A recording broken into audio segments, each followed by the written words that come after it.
What we're trying to create here is like the perfect combination of French style potager meets English cottage garden.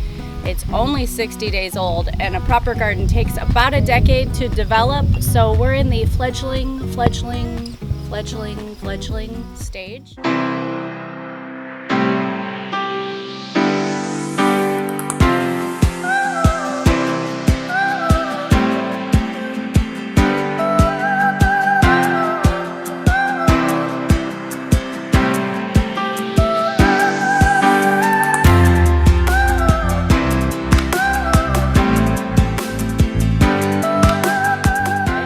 Half of what you see was forest, so we've been pushing the forest back to create this space and then using whatever we can get our hands on from around the property. So we're cutting down trees to create just delineation of the beds that we're making.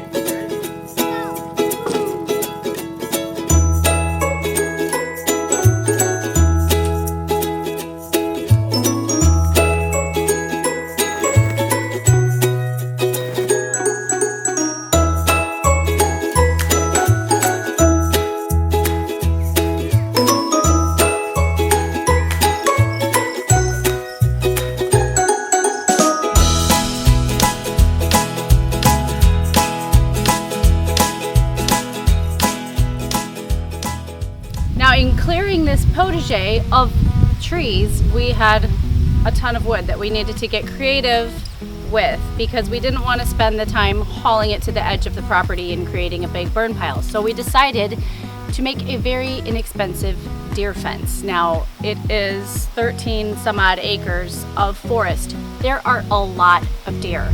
Now, I know this isn't deer proof, I know that, but it is pretty and it was free. So we had a ton of leftover those green fence posts from the old farm. So about every 6 to 10 to 12 feet, we would drive one of those in the ground all the way around as best we could, because every other time we would hit a rock. And then what we did was we would take the prettier pieces of wood and zip tie them to the fence posts and create sort of a giant wattle fencing. So it's a very loose wattle, it's not very tight, but it allowed me and the kids to be able to just come in and take, you know, just a branch, whatever we would find in the scrub pile as we were creating, wind it through, and we just did that over and over and over again. So I have a couple branches I'm just gonna show you. Again, very loose, using the curve of the branch sometimes, drive it in there, and wedge it in like that. So I did that over and over and over and over and over again.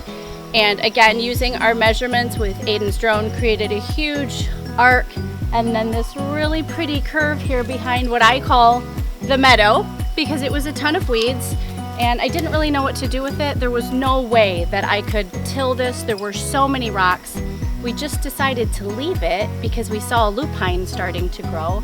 Now it's this really pretty patch of lupine and asparagus and wild daisies and tons of chives.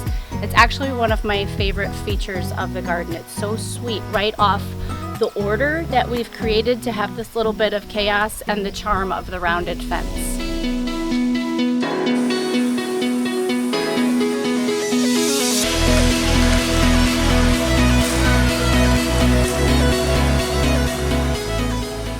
It's Door County, so every time you stick your spade or your shovel in the ground, doink, you hit a rock. So we're grabbing each rock and using it to create borders or build rock walls. And that's something that I'm most proud of is the rock walls. They're amazing, and they have that English cottage garden look that I'm going for. Totally appropriate for Door County. And here's a little story about how we found the rocks. Okay, so I'm going to show you this from another side. You can see, now I'm on the far side of my property. Can I find it with my finger here?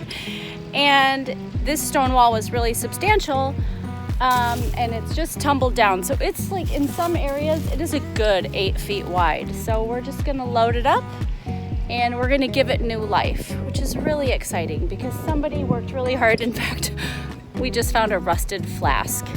in among the rubble. So somebody worked really hard a long time ago to build this orchard wall, and now we're gonna use it for the potager, and it's gonna be amazing.